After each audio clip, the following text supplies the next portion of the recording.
So I showed up to the Sea Otter Classic with absolutely no business being there. No bike, no race number, no gear opinions. Just a media badge, a camera, and a lot of curiosity about what actually brings over 70,000 people to Laguna Seca every April. And honestly, you get it the second you walk in. All right, we're just getting ready to walk in to the Sea Otter Classic. And yours truly has a media pass. The music is going, there are demos everywhere, and brands are literally handing you a bike and saying, go try it on the course. The food smells good. Everyone looks like they're having the best day of their life. And the range of people is what really got me. Toddlers strapped to the front of a parent's bike getting their very first ride. Kids absolutely sending it on the junior course. And then out on the actual race course, riders in their 20s, 30s, 40s, 50s, 60s, and even 70s. The 50 to 59 age group had 118 registered riders. This sport genuinely does not age out. We went there on the final Sunday, and I think that was the move. Enough people that the energy was still there, but you could actually breathe, stop, and look around. We wandered the vendor area, did the Bronco off-road course, which was way more fun than I expected. And then I made a beeline for the media center at some point just to sit in air conditioning for 5 minutes, charge my phone, and drink a free cup of coffee. The food options at Sea Otter were solid for a festival this size. Indian food, pizza, mac and cheese, barbecue, pretty good variety. We didn't end up eating there, mostly because we were moving the whole time. But the lines were long and people looked happy. What I didn't expect was the coffee. Multiple bike vendors had set up full espresso bars, serious machines, trained baristas, and genuinely good coffee handed to you for free while you looked at the bikes.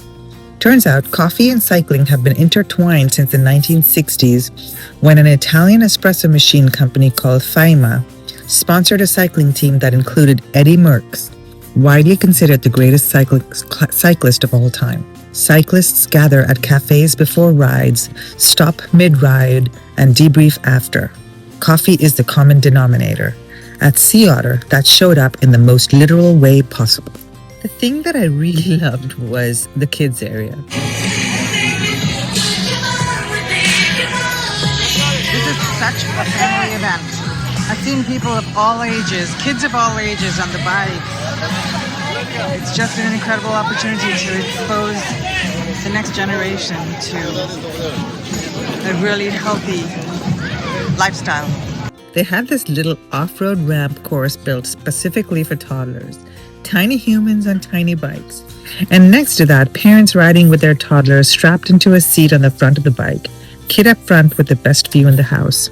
Little helmet on and totally unfazed. I loved it. This is how the next generation gets made.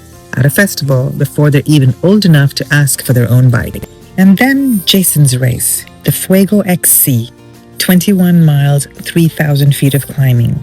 I see a lot of shoulders locked. I see a lot of eyes straight forward. They are all focused on one thing here. Sea Otter on the outside of the fence. We have 10 seconds to go. Make some noise. Riders go. All right, just like that. We've got our 50 to 59 men, 118 riders underway. He wasn't there to win anything. He was just there because he loves this, and this course was worth showing up for. Watching 118 riders line up in his age group and take off together. Honestly, I wasn't prepared for how I would feel. The energy at the start line is just electric. And then I waited. I wandered. And for a long time, I kept scanning every rider that came through. And then there he was. And the announcer said his name and his hometown out loud. And I just welled up right there. I couldn't help it. There was a sign at the entrance that said, "Welcome to your bike family reunion." And standing there watching him cross that finish line, I got it completely. This is the thing they do. Every year, same place, same people, same love. Some of them camp here for the entire 4 days just to stay inside it a little longer. We stayed in Carmel, 20 minutes away, within a quiet room with good dinner every night. The slow traveler version of the weekend. But honestly, both are the right answer. Sea Otter isn't a festival. It's a homecoming. If you found this helpful, give it a thumbs up and subscribe for more travel guides. I post new destinations every Thursday at 2 p.m. Remember, we're savoring the world mindfully, one bite at a time. Until next time, keep gallivanting.